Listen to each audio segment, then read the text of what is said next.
Hello, everyone. I am very pleased to be here with one of our distinguished honorary degree recipients, Dr. Elizabeth Broun, to whom I have the honor of awarding an honorary degree of Doctor of Fine Arts from Lesley University. It is now my pleasure to read the formal citation. Director Emerita of the Smithsonian American Art Museum, first woman to lead that storied institution, promoter of diversity in and access to the visual arts. You, Elizabeth Broun, have championed the works of countless American artists and skillfully steered the art world into the 21st century. With your remarkable vision and dedication to the arts and artists, you have created welcoming spaces that unite us in community and offer respite for the eyes and the soul. Your extraordinary leadership in your fields have benefited art lovers everywhere. A recognition of your trailblazing leadership and dedication to creating new pathways to experience the visual arts, the trustees of Lesley University are honored and pleased to confer upon you, Elizabeth Broun, the honorary degree of Doctor of Fine Arts. The hood and a diploma with which you have been invested are the visible symbols of your membership in this society of scholars. I'd like to now hood you.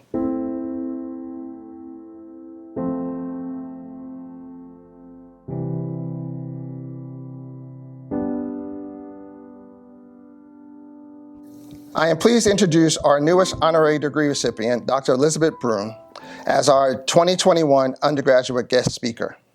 Dr. Broun is Visual Art Advisor to the John F. Kennedy Center for the Performing Arts and on the boards of the Henry Luce Foundation, the Irving Penn Foundation, and the Alana Partnership.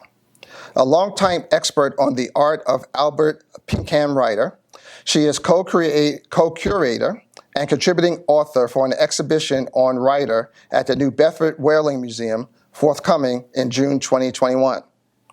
From 1989 through 2016, Dr. Broun was the Terry and Margaret Stent Director of the Smithsonian American Art Museum and the Renwick Gallery in Washington, D.C. I present to you Dr. Broun. Thank you. Thank you, President Steinmeier and Provost Jefferson, for inviting me to speak with the graduating class of 2021 on this exciting occasion. I am deeply honored to be awarded an honorary degree from Lesley University. Your incredibly high academic standards and enriching experience and your focus on the human arts make me exceptionally proud to be an honorary alum. What a challenging, strange, and tumultuous year we have had, now capped off by a Zoom graduation. So special congratulations are due to everyone who persevered, to the Lesley administrators and faculty, to all the parents, and especially to the graduating students. You deserve our biggest salute. No doubt you were inspired by the Lesley University motto, Perissem ni perstitissem. I would have perished had I not persisted. So for many years, I served as director of the Smithsonian American Art Museum in Washington. It's the nation's museum dedicated to the art and artists and to telling the stories of our nation's history. We thought a lot about how art informs the big issues in our society. We worked conscientiously to build a collection that would truly reflect the diversity of this country's peoples. We added literally thousands of artworks by African American, Latinx, Asian Pacific, and indigenous artists who had been previously unrepresented in the national collections. We did major exhibition projects. One examined how Euro-American settlers appropriated Indian lands and then despoiled the Indian cultures. Another looked at how we transformed wilderness into pastoral agricultural land and touched off a budding environmental movement. We examined the art of war, including the art of the Civil War, the First World War, the Vietnam War, and the Cold War. We looked at immigration from many angles, trying to understand why this country has always been a magnet for some of the world's most creative talents. There were developments in technology to celebrate, the pioneers of media arts, experimental film, and video games. We even looked at the most underrepresented parts of the country, like the South and the Midwest. And there we found untold riches of self-taught artists who were bringing forth aspects of our American experience that had never made the national narrative before. Whatever the issue, we found there were great American artists who had told the story with nuance and with force. They were the best witnesses to our history. We discovered forgotten masters, narratives that did not fit the canon, and often our shows were thought-provoking, even controversial, but they gave us a more informed perspective, and we think they helped the public understand more deeply also.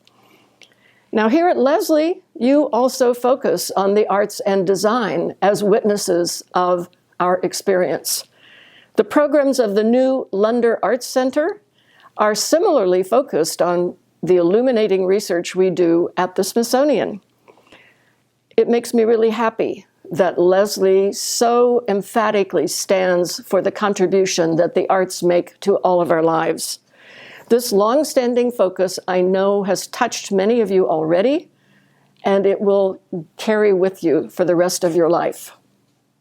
So whether we're artists ourselves or maybe part of the audience, the arts give us insight into the world that is unmatched in other ways.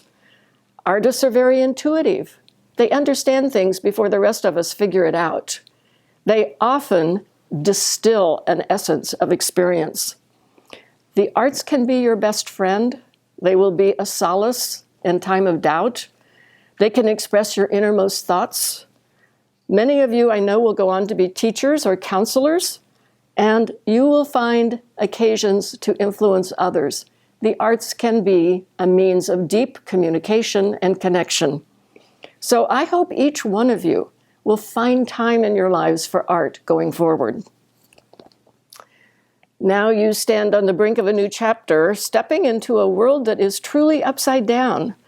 All the usual expectations have been disrupted. The benefit of your Lesley education will really help as you go forward, but there will be challenges too. The world you are inheriting is full of unresolved issues, left unaddressed by the generations before you. There are sweeping issues of racial and social and climate justice to be addressed. They command our urgent attention. But I know your generation is already taking charge, already making a contribution to solving these issues. In fact, 3 members of your generation have already commanded such worldwide attention that they are known now by just their first names. The first is Emma, who was a survivor of the 2018 school shooting at the Marjorie Stoneman Douglas High School, which took 17 lives. Emma Gonzalez is of Cuban descent. She identifies as bisexual. Emma knew that life was changed forever by that Valentine's Day massacre. They began immediately to challenge the empty rhetoric that always characterized those moments and stymied gun safety progress for decades. 3 days after the shooting, Emma gave a powerful speech. She called out the hypocrisies, and she said, "The people in government who were voted into power are lying to us. Politicians who tell us nothing could have been done to prevent this, we call BS. They say tougher gun laws do not decrease gun violence. We call BS. That us kids don't know what we're talking about, that we're too young to know how government works. We call BS. And if you agree, contact your congresspeople and give them a piece of your mind." Emma and their friends are already making the world a better place by taking up this intractable problem that adults had mostly given up on. Now, the gun safety issue will not be solved with a single speech, but Emma is relentless. I stand with Emma. The second one named change agent is Greta, who inspired the phrase, "Make the world Greta again." Greta Thunberg has been a worldwide advocate for the response to climate change for 4 years already, and she is still just 18. Greta lives in Sweden. She copes with Asperger's syndrome and selective mutism, which is a condition whereby you can only speak when circumstances are truly urgent. Climate, she says, is truly urgent. She has taken her message to the United Nations, the World Economic Forum, the European Parliament, and challenged our leaders to do more. She said, "You say nothing in life is black or white, but that is a lie. Either we prevent 1.5 degrees Celsius of warming, or we don't. Either we avoid setting off that irreversible chain reaction beyond human control, or we don't. Either we choose to go on as a civilization, or we don't. That's as black and white as it gets. I want you to panic. I want you to act. I want you to act as if our house is on fire, because it is." When Greta accuses these world leaders of inaction on the existential issue of our age, they give her a standing ovation.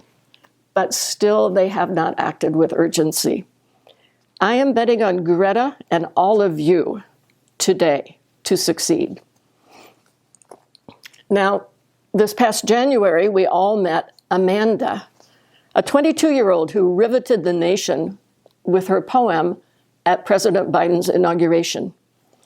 "The Hill We Climb" is a powerful response to the racism that has divided this country for centuries and still threatens our very union. She delivered this poem just 2 weeks after the violent insurrection at the Capitol building.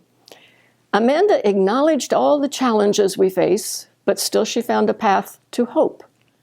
She opens her poem this way: "When day comes, we ask ourselves, where can we find light in this never-ending shade?" And she goes on to say, "We are striving to forge our union with purpose, to compose a country committed to all cultures, colors, characters, and conditions of man. This is the era of just redemption." She continues, "We did not feel prepared to be the heirs of this terrifying hour, but within it, we found the power to author a new chapter. So let us leave behind a country better than the one we were left." Amanda Gorman describes herself as a skinny black girl descended from slaves who dreams of being president herself. She was raised by a single mother. She overcame a speech impediment as a child, and she has emerged as a confident and poised performer on the nation's biggest stage with a message heard around the world. I am betting on Amanda to be our first female president, unless, of course, maybe it's one of you here in the Lesley audience today. So what is it that makes Emma and Greta and Amanda the most powerful voices in our world now? They are fearless. They act as if they have only one life to live. They act as if the truth is really, in fact, true. Their examples inspires each one of us as we work towards an era of just redemption. Well, now, not everyone's going to be a crusader on the world stage for justice, but the underlying lessons are the same for each of us. Take charge of your own life. Face facts and the future fearlessly. Own your share of responsibility and work towards positive change. Okay, yes, there will be setbacks. These must not stop us from doubling down and working harder than before. There's a one-name celebrity from the world of basketball, Michael, who says this about failure: "I've missed more than 9,000 shots in my career. I've lost over 300 games.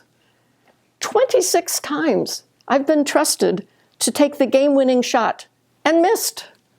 I've failed over and over again. That is why I succeed." Michael Jordan knows the big truth. Failure often inspires hard work and resiliency, which leads to success. Okay, we're often paralyzed by doubt. We don't fully believe that we can actually make a difference. It's tempting then to do nothing. No doubt that's what our leaders say when they go home at the end of the day without taking action on the big issues. So I want to close with a final thought from my favorite life coach, also one name, Yoda. Yoda has words that are uncompromising. Do or do not. There is no try. So, believe in your powers. The force is with you. Go forth armed with a proud Lesley degree and a deep belief in the power of the arts and a world full of allies. All of you can be change agents in your own lives and the life of this great nation. I'm counting on you. Thank you, and congratulations again.